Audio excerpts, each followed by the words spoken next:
The sound of my suitcase zipper slicing through the room felt louder than the shouting. My mother's voice cracked somewhere behind me, sharp, disbelieving, but I didn't turn around. My hands were steady. Like, comment, and subscribe Huna Stories for more stories. That scared her more than if I'd screamed. The house smelled like lemon cleaner and burnt toast. Familiar, suffocating. I caught my reflection in the hallway mirror. Calm eyes, clenched jaw. Someone who had already left. When I reached for the door, she laughed. A short, dismissive sound. "You're being dramatic," she said. "You always are." That was the moment I knew they had no idea what they just lost. It didn't start that day. It never does. It started with lists taped to the fridge, handwritten, all in my handwriting because I was the only one who noticed the mess. Dishes, laundry, floors, groceries, babysitting. My siblings drifted through the house like guests at a hotel. Shoes kicked off wherever. Plates left half full on the counter. Doors slammed. Laughter. Freedom. I learned the sound of the washing machine better than my own voice. I learned to cook for 5 and eat last. I learned that responsibility in that house was a synonym for my name. My mother called it helping out. She called them kids. I was 23. Whenever I slowed down, whenever I asked for balance, she'd sigh like I was exhausting her. "They're younger," she'd say. Or worse, "You're just better at it." Praise dressed up as a prison.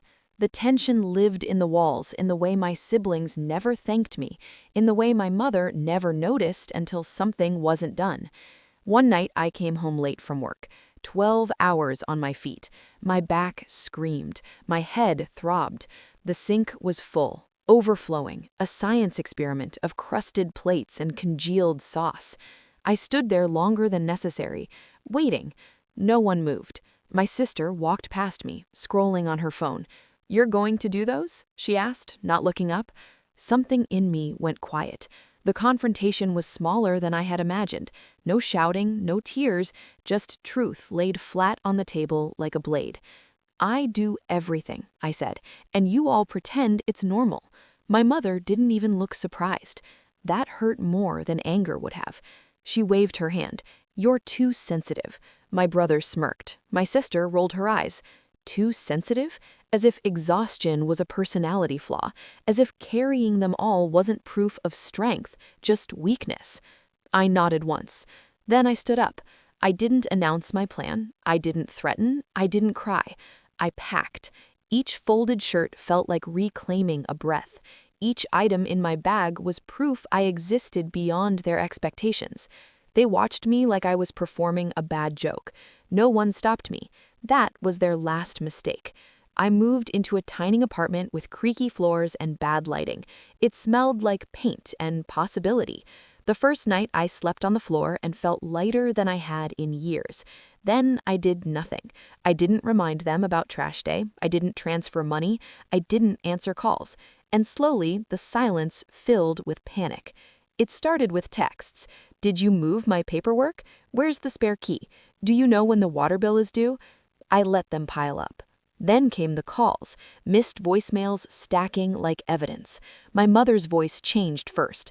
Confusion, then irritation, then fear. She hadn't realized how much I handled because she never had. The house fell apart quietly.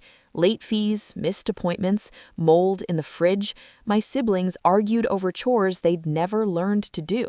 No one was just better at it anymore. The climax came a week later. I answered the door to my new place to find my mother standing there, eyes rimmed red, coat thrown on without thought. She looked smaller. "We need you," she said. Not "I'm sorry," not "I was wrong," just need. I stepped aside but didn't invite her in. "We?" I asked. Her mouth opened, closed. She finally looked at me, not as a tool, not as a backup plan, but as someone who could leave.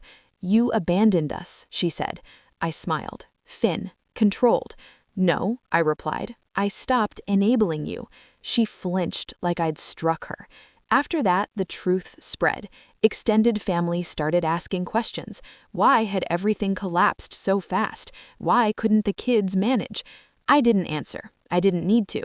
The narrative corrected itself. Now, months later, I cook for one. I clean when I want to.